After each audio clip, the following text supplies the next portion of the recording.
তাছাড়া এতে তেমন কোনো কীটনাশকও লাগে না, সারও লাগে না।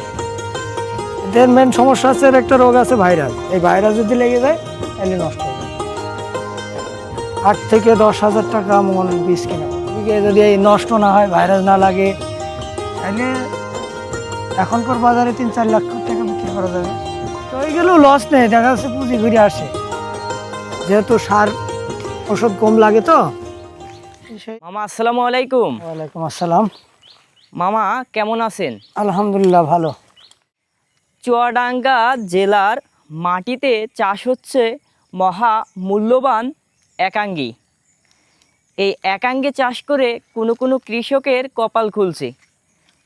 কেননা দেখুন, এই একাঙ্গে এমন একটি চাষ, আপনি যদি সব থেকে অবহেলিত জমিতে লাগান, ওই জমিতেও এই একাঙ্গে চাষটি হবে। একাঙ্গে চাষ প্রধান খরচ হচ্ছে আপনার বীজ। 1 মণ বীজের দাম আপনার 10,000 টাকা। যেমন আপনি 1 মণ বীজ কিনবেন, ঠিক তেমন 1 মণ বীজ আপনি 10,000 টাকায়ও বিক্রি করতে পারবেন। 1 বিঘা জমিতে 4 মণ পর্যন্ত লাগিয়ে থাকে এবং এই চাষটি আপনার 1 বছর আবাদি একটি ফসল এবং এর প্রধান মারাত্মক একটি আপনার লস জনিত যেটা মুখোমুখি হয় কৃষকরা, সেটা হচ্ছে আপনার ভাইরাস লাগা। এর মারাত্মক রোগ হচ্ছে ভাইরাস। যদি জমিতে ভাইরাস লেগে যায় তাহলে আপনার যে ফলনটি হতো তার অর্ধেক হয়ে যাবে, তবুও লস হবে না। এই একাঙ্গে দিয়ে তৈরি হয়ে থাকে বিশেষ ঔষধ এবং সেন্ট। অনেক সময় আমরা ছোটোবেলায় দেখেছি এগুলো মাছ ধরার জন্য চার হিসাবেও ব্যবহার করা হতো। মহামূল্যবান এই আবাদ এখন আমাদের চুয়াডাঙ্গা জেলা মাটিতেই হচ্ছে। দেখুন, এর প্রধান যে পরিচর্যাগুলো রয়েছে সেটা হচ্ছে আপনার প্রতি মাসে 1 বার করে নিড়ুনি দিতে হবে।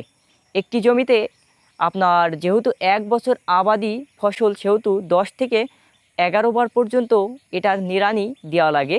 সারের খরচ খুবই কম এবং ঔষধও খুবই কম ব্যবহার করতে হয়।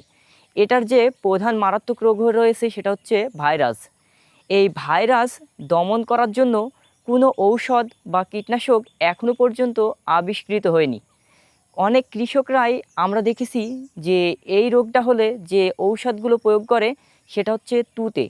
এই তুতে কিছুটা পরিমাণ আপনার ভাইরাস দমন করতে সক্ষমতা রয়েছে, অন্য কোনো ঔষধ কাজ করে না। তাই এগুলো মাথায় রেখে আপনাকে একাঙ্গে চাষটি করতে হবে। যদি কপালে থাকে তাহলে আমরা দেখেছি অনেক কৃষকই 1 বিঘা জমিতে 4 থেকে 5 লাখ টাকা পর্যন্ত আপনার 1 বছরে এই ফসল থেকে ফলিয়ে অর্থ উপার্জন করেছে। যদি চান এখন থেকে আপনারাও এই একাঙ্গে চাষগুলো করতে পারেন।